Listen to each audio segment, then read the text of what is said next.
Friends, welcome back to my channel Suma dot Chummi. So ನಾನಿವತ್ತು ಒಂದು awareness create ಮಾಡೋಕ್ಕೆ select ಮಾಡ್ಕೊಂಡಿರೋ ಟಾಪಿಕ್ ಬಂದು ಇಂಟರ್ಮಿಟೆಂಟ್ ಫಾಸ್ಟಿಂಗ್. ಇಂಟರ್ಮಿಟೆಂಟ್ ಫಾಸ್ಟಿಂಗ್ ಹೆರಿಡಿಟ್ರಿಯಿಂದನೂ ತುಂಬ ಓಲ್ಡ್ ಏಜ್ ಪೀಪಲಿಂದನೂ ಏನ್ಷಿಯಂಟ್ ಪೀಪಲಿಂದನೂ ಮಾಡ್ಕೊಂಡು ಬಂದಿದ್ದಾರೆ. ಇಂಟರ್ಮಿಟೆಂಟ್ ಫಾಸ್ಟಿಂಗ್ ಏನು ಅಷ್ಟೊಂದು ಕಷ್ಟ ಅಲ್ಲ. ರೆಸ್ಟ್ರಿಕ್ಷನ್ ತುಂಬ ಇದೆ ಅಂತ ಕೆಲವರು ಅಸಾಂಪ್ಷನ್ ಮಾಡ್ಕೋತಾರೆ, ಡಿಸ್ಅಡ್ವಾಂಟೇಜಸ್ ಇದೆ ಅಂತ.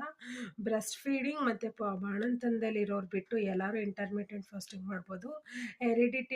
ಹೆರಿಡಿಟಿ ಕಲ್ಲ ವೆಯ್ಟ್ ಗೇನ್ ಮತ್ತು ಇಂಟರ್ಮಿಟೆಂಟ್ ಫಾಸ್ಟಿಂಗು ಅದಕ್ಕೆಲ್ಲ ಹೆಲ್ಪ್ ಮಾಡುತ್ತೆ. ಹೆರಿಡಿಟ್ರಿ ವೆಯ್ಟ್ ಗೇನು ಅದೆಲ್ಲ ಕಮ್ಮಿ ಮಾಡುತ್ತೆ. ಸೊ ಇಂಟರ್ಮಿಟೆಂಟ್ ಫಾಸ್ಟಿಂಗಲ್ಲಿ ತುಂಬ ಅಡ್ವಾಂಟೇಜಸ್ ಇದೆ. ಬನ್ನಿ ಒಂದೊಂದನ್ನು ನೋಡ್ತಾ ಹೋಗೋಣ. ಸೊ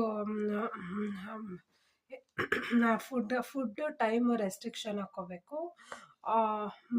ಮಧ್ಯಾಹ್ನ 1 ಗಂಟೆಯಿಂದ ರಾತ್ರಿ 9 ಗಂಟೆವರೆಗೂ ಫುಡ್ನ ಕನ್ಸ್ಯೂಮ್ ಮಾಡಬೇಕು. ಹಂಗಂತ KFC ಬರ್ಗರು ಅದೇ ತಿಂತಾಯಿದ್ರೆ ಎಫೆಕ್ಟ್ ಬೀರಲ್ಲ. ಸೊ ನಿಮ್ಮ ಅಮ್ಮ ಮಾಡಿದ ಊಟನೇ ಆದಷ್ಟು ತಿನ್ಕೊಂಡು ಇರಬೇಕು. ಸೊ ಎಕ್ಸರ್ಸೈಸು ನನಗೆ ಊಟ ಮಾಡದಿರೋ ಟೈಮಲ್ಲಿ ತುಂಬ ಕಷ್ಟ ಆಗುತ್ತೆ ಎಕ್ಸರ್ಸೈಸು ಮಾಡೋಕ್ಕೆ ಅಂತಂದರೆ. ಸೊ ಮಾಡ್ದೇ ನಿಮ್ಗೆ ನ್ಯೂಟ್ರಿಯೆಂಟ್ಸ್ ಫುಡ್ ತಿನ್ನಬೇಕಾದ್ರೆ ಮಧ್ಯಾಹ್ನದ ಟೈಮಲ್ಲೇ ಮಾಡ್ಬೋದು.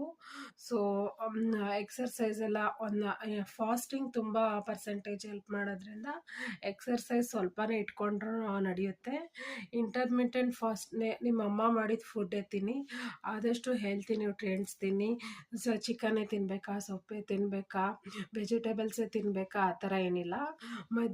ಮಧ್ಯ ಒಂದೊಂದು ಸರಿ ಬ್ರೇಕ್ ತೊಗೊಂಡು ಐಸ್ ಕ್ರೀಮ್ ಇಷ್ಟ ಆದರೆ ರೇರ್ ಕೇಸಸಲ್ಲಿ ಐಸ್ ಕ್ರೀಮು ಚಾಕ್ಲೇಟು ಮತ್ತು ಏನಾದರೂ ಅದರ್ ಸಮ್ ಸ್ಮಾಲ್ ಸ್ವೀಟ್ಸ್ ಎಲ್ಲ ಕನ್ಸ್ಯೂಮ್ ಮಾಡ್ಬೋದು, ಬರ್ಫಿ ಅದೆಲ್ಲ ಸಮ್ ರೇರ್ ಕೇಸಸಲ್ಲಿ ತೊಗೋಬೋದು.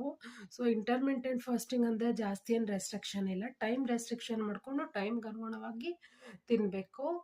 ಮತ್ತು ವೆಜಿಟೇಬಲ್ಸು, ಫ್ರೂಟ್ಸು ಮತ್ತು ಎಲ್ಲ ಥರ ಕರ್ಡು ಎಲ್ಲ ಥರದ ಇಂಟರ್ಮಿಟೆಂಟ್ ಫಾಸ್ಟಿಂಗ್ ಬಂದು oldest ancient weight loss diet plan. ಇದನ್ನು ಮಾಡೋದ್ರಿಂದ ಏನೋ ವೆಯ್ಟ್ ಲಾಸ್ ಬಿಟ್ಟು ಏನೋ ಸೈಡ್ ಎಫೆಕ್ಟ್ಸ್ ಆಗಲ್ಲ. Some keto diet, some of the modern diets ಬಂದಿದೆಯಲ್ಲ ಆ ಥರ. ಒಂದು ಅಸಂಪ್ಷನ್ ಇದೆ, ನಾವು ಊಟ ಮಾಡದೇ ಇದ್ದರೆ ಎಕ್ಸಸೈಸ್ ಪರ್ಫಾರ್ಮೇ ಮಾಡೋಕ್ಕಾಗಲ್ಲ, ಎಕ್ಸರ್ಸೈಸ್ ಮಾಡೋಕ್ಕೆ ಆಗಲ್ಲ. ನಾನು ಊಟ ಮಾಡದೆ ಎಕ್ಸರ್ಸೈಸ್ ಮಾಡಿದ್ರೆ ಸುಸ್ತಾಗೋಯ್ತೀನಿ. ಸೊ ಆ ಥರ ಒಂದಿದೆ. ನಿಮಗೆ ಬೇಕಾದರೆ evening or late night exercise schedule plan ಮಾಡ್ಕೋಬೋದು.